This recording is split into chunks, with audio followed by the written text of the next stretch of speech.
sei nutrimento, la fame di gioia eterna.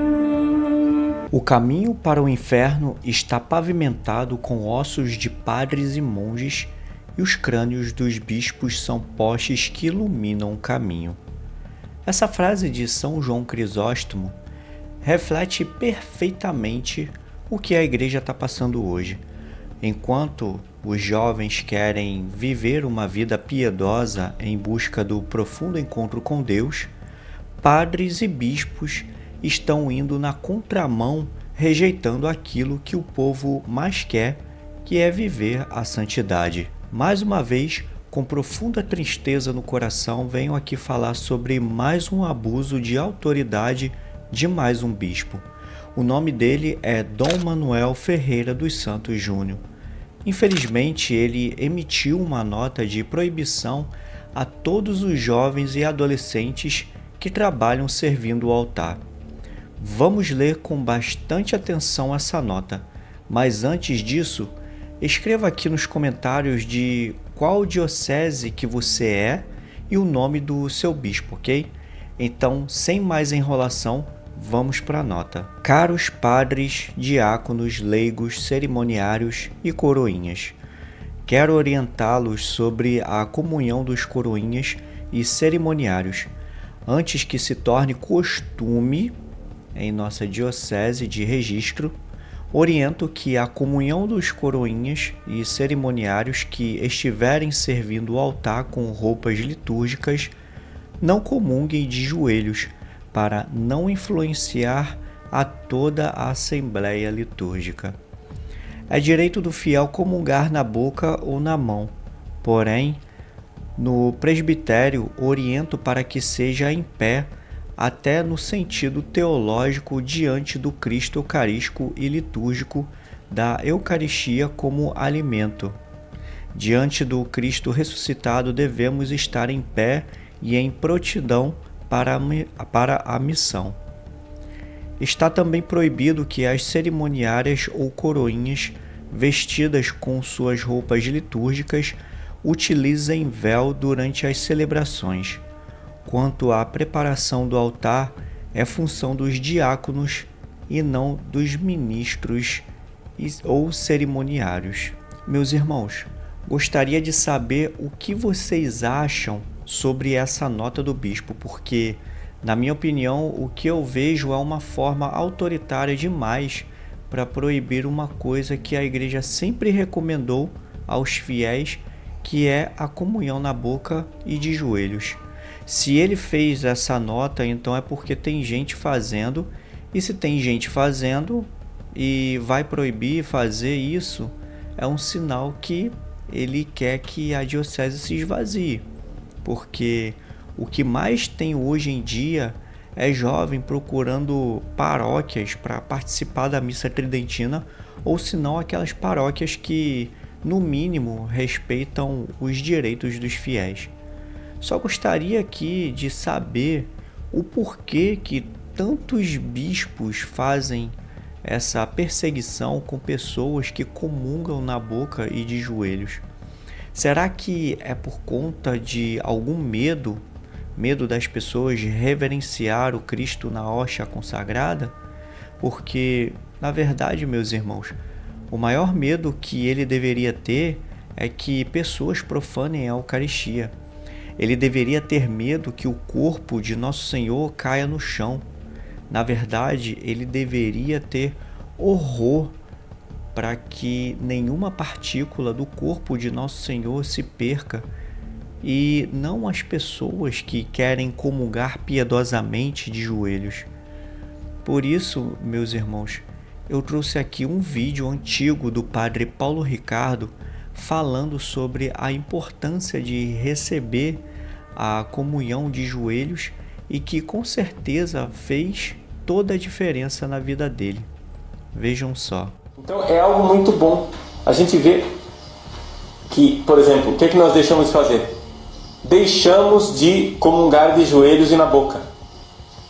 Você vê claramente em vários lugares do Brasil o seguinte: Quem comunga na boca são os jovens. Não é? A geração já de meia idade ou da terceira idade comunga na mão porque aprendeu assim, porque foi instruído assim, etc. Já os jovens sentem uma necessidade de maior sacralidade. Então você vê uma diferença de atitude, de piedade eucarística entre a pessoa que recebe a comunhão na mão e a pessoa que recebe a comunhão na boca. Não era previsto no missal de Paulo VI a comunhão na mão. A comunhão na mão entrou por uma espécie de desobediência dos países nórdicos, Alemanha, Holanda. No missal de Paulo VI não havia nenhuma previsão de comunhão na mão. Isso daí foi concedido posteriormente, entendeu? Porque, assim, é o tipo da coisa. Fizeram a desobediência. Aí para Paulo VI, para querer disfarçar a obediência, fez a lei legalizando o que eles já tinham imposto por desobediência. O que é que Paulo VI fez? Ele concedeu às conferências episcopais a permissão de permitir a comunhão na mão. Mas o normal ainda, ou seja, isso Bento XVI tem dito com muita frequência, as pessoas têm que ter noção do caráter de excepcionalidade da comunhão na mão. Que o normal é a comunhão na boca. E você vê claramente que as pessoas têm mais devoção, mais piedade quando comungam na boca. Quando a gente comunga, quando as pessoas comungam de joelhos, por exemplo, não é? Você vê que são pessoas que têm uma maior piedade eucarística. E assim a gente vai vendo que na nossa forma de cultuar, nós salvamos a nossa fé. Entende? Uma vez eu perguntei, eu era adolescente, tinha 12 anos de idade, perguntei para um padre, né? Eu fazia o serviçozinho de sacristão ali na igreja, e toda vez passava na frente do sacrário tinha que fazer genuflexão, né? Então, saía da sacristia, ia para o altar, levava uma coisa, genuflexão, colocava, genuflexão e ia embora. Chegava, genuflexão, fazia tal coisa, genuflexão e ia embora. Aí eu perguntei para o padre, precisa fazer genuflexão toda vez que eu passo na frente do Santíssimo? O padre disse assim: olha, se você não fizer genuflexão na frente do Santíssimo, isso não vai fazer nada com Jesus. Ele não vai ficar machucado porque você não fez genuflexão. Mas o que é que isso fará com você e com a sua fé? Entende? Quando você começa a transitar na frente do Santíssimo como se nada fosse, como se não significasse nada, o que é que isso está fazendo com a sua fé? Está entendendo? E a gente vê claramente, não é, que paróquias que sistematicamente, na aplicação do missal, começaram a desobedecer certas coisas, como por exemplo, pessoas que não se ajoelham mais na consagração, tiraram os genuflexórios dos bancos, não é? Não permitem comunhão de joelhos, o padre fica irritado quando o povo recebe comunhão na boca. Você vê claramente que aquela comunidade vai perdendo a piedade eucarística, lenta e gradualmente a presença de Jesus na Eucaristia, a fé vai sendo corroída. Então é essa argumentação de Bento XVI, né, que eu aqui só aumentei as coisas, né, coloquei num contexto histórico também. Essa argumentação foi o que me convenceu. Eu acho que nós temos que voltar à centralidade da Eucaristia. Voltar mais à adoração, voltar mais à piedade eucarística, porque isso está corroendo a fé das pessoas, muito concretamente.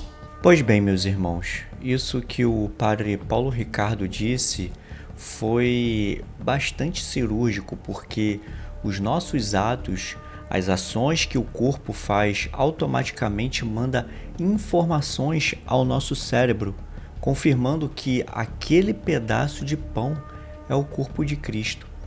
E assim a graça de Deus acontece na nossa alma e a nossa fé em Deus aumenta gradativamente. Portanto, meus irmãos, nós somos seres inconstantes E se formos atrás dessa orientação desse bispo, com certeza nossa fé irá se esfriar e muitas igrejas irão se esvaziar. Às vezes não um vazio de pessoas, e sim um vazio espiritual. A palavra de Deus nos fala em Filipenses 2:10 que diante de Jesus todo joelho se dobre, e na encíclica Redemptionis Sacramentum, no número 91, diz que na distribuição da Sagrada Comunhão se deve recordar que os ministros sagrados não podem negar os sacramentos a quem os pedem de modo oportuno, e estejam bem dispostos e que não lhes seja proibido o direito de receber. Por conseguinte, qualquer batizado católico a quem o direito não o proíba deve ser admitido à Sagrada Comunhão. Assim, pois, não é lícito negar a Sagrada Comunhão a um fiel, por exemplo, só pelo fato de querer receber a Eucaristia ajoelhado ou de pé. Então, meus irmãos, quem sou eu para contrariar a Bíblia e os ensinamentos da Igreja, não é mesmo? Por isso, aqui eu peço orações ao bispo D. Manuel Ferreira para que ele volte atrás com essa nota e deixar com que os fiéis de sua diocese comunguem de forma livre, como manda os documentos da Igreja. Então, meus irmãos, se você gostou desse vídeo, dê o seu like e compartilhe com os seus amigos. Nos vemos no próximo vídeo e que viva Cristo Rei!